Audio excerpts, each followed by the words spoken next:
Yo, what's good everyone? King Owl here. Check out the new Mortal Kombat Scorpion movie mask, baby. Ooh, the upgrade is very nice. It's been over 25 years since the first Mortal Kombat movie film, whatever, since the first film came out, and I have the fondest memories of watching it as a kid, followed by less fond ones of its abhorrent sequel. Let's not talk about that. Now, after years of the games and some spin-off, rebooted series, we've had this badass production finally come out. For the most part, it's not bad. It was a lot of fun. First off, I want to say I'm not coming from a place of bias, and I will review this fairly, but I did get to see this with Makad Brooks, who plays Jax in the film. Kudos to you, brother. You crushed it in your role. This is also the first time that I went back to a movie theater since the apocalypse started, and I went in full Scorpion regalia. I was super excited, had a great time seeing this movie. Let's talk about how it turned out. Full spoiler warning, by the way, I will be discussing some things that I found right and wrong with the movie that will require me to discuss some major plot points. So, here we go. Mortal Kombat, directed by first-time director Simon McCoy, brings us in on the Hisashi estate as Hanzo and his family go about their daily lives. When Hanzo steps away to fetch water, Bi-Han and the Lin Kuei show up and massacre everyone in the Shiraryu clan. Hanzo arrives too late and finds his eldest son and wife stabbed and frozen dead by Bi-Han. Then he takes up his wife's gardening kunai and creates his famous rope dart and kicks absolute ass with it. Yes. Hanzo does battle with Bi-Han only to be fatally wounded with his own blade. But before death inevitably claims him, Hanzo's body is engulfed in the hellfire of Netherrealm and transported back there.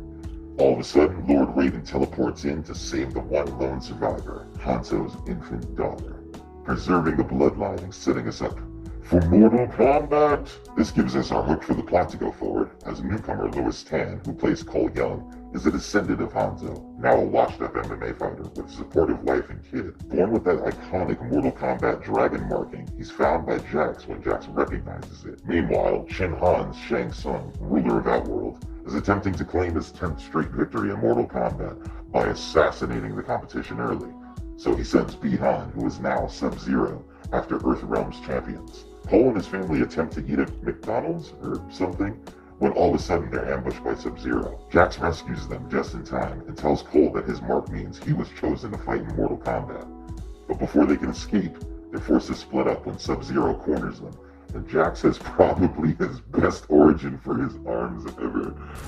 Brutal! Holy shit. Then, Cole follows Jax's instructions to find Sonya Blade, and along with her captive mercenary Kano, they journey to Raiden's temple to join the other fighters, Ludi Lin's Liu Kang, Max Wang's Kung Lao, and Tadanobu Asano's Lord Raiden. Here they will learn to master their arcana, the power behind their special moves in this story, granted to them by their markings, and be able to win against Shang Tsung's forces in Mortal Kombat. Have you guys been taking shots every time I say Mortal Kombat? Anyway, that's about the first 40 minutes of the film, which I think are excellent. The rest of the movie is a very entertaining mixed bag.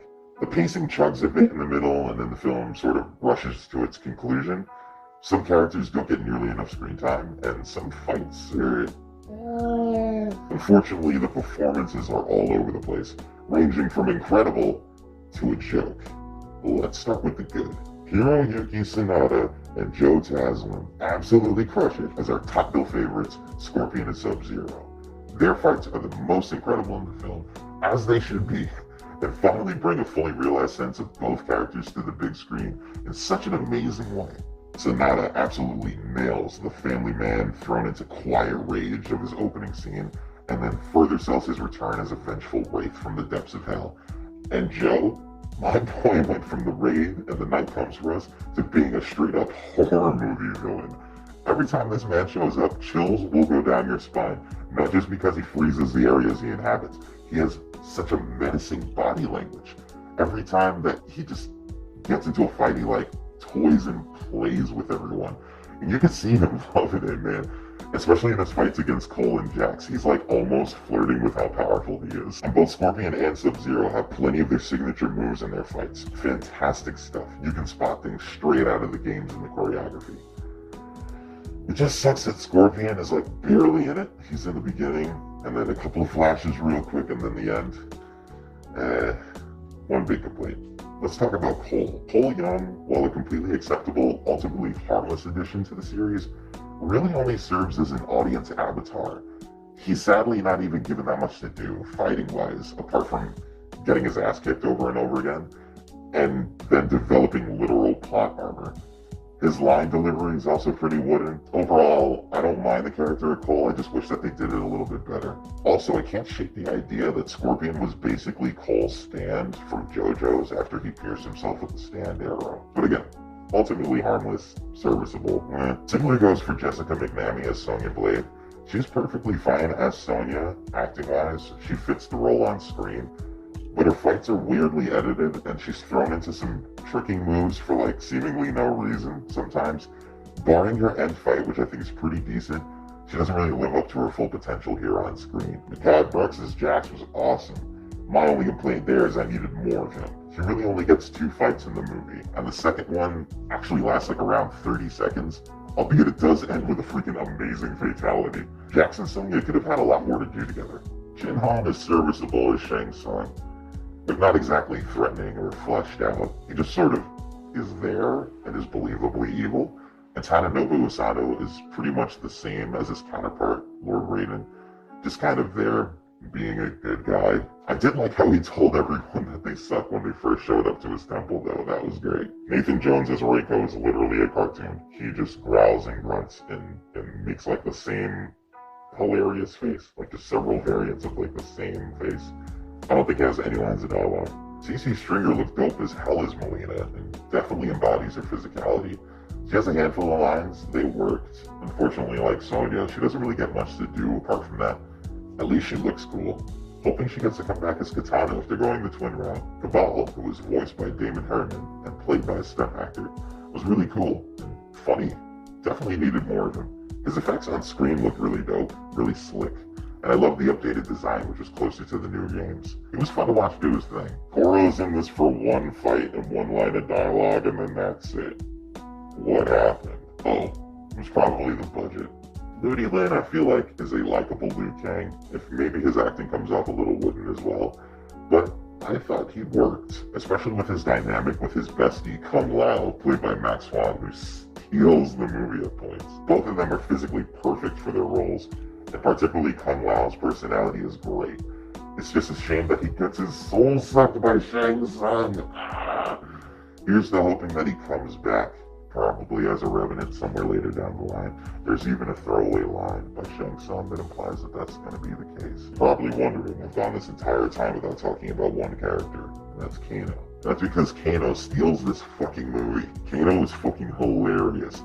I hate Kano with a passion. And he was my favorite character in this movie. His one-liners always hit. He pokes fun at the entire rest of the film, and puts characters verbally in their place, only to get the shit kicked out of him, just to get back up and continue talking trash. The scene where he falls for Liu Kang's sweep kick 3 times in a row, even after attempting to jump over a feint, was the biggest laugh of the movie both times that I saw it. And it was made even better by it being a relatable thing that definitely happens to every single one of us who play the game. Josh Lawson for the Oscar, everyone. Just kudos. Now about those fights. There's a huge problem between the choreography and the editing. It feels like there's supposed to be something good, maybe even great here somewhere, but whoever had final say on the cut jumps way too many angles. These fights betray the 180-degree film rule a lot. And some fights intercut with other fights, and it just feels like a giant missed opportunity. Simon does an alright job of directing everything else, but when it comes to the fights, they lack that finesse by focusing on long takes of uninterrupted choreography. And it's a shame, really. Still, you do get some pretty good action beats and some sick fatalities straight out of the game. For instance, Kung Lao's flawless victory, that's chief among them. That's probably going to be the most watched YouTube clip of the movie. But still, I felt like there could have been more fatalities, and even more blood. It's surprising. The game that's the reason the ESRB was created ended up having a movie that's like maybe half as violent as the game. After all is said and done, though, that's my real biggest complaint with the film. More. I needed more. This felt like an excellent entry point to this franchise as a new cinematic universe, and I absolutely can't wait to see what comes next. Hopefully with some improvements in writing and editing.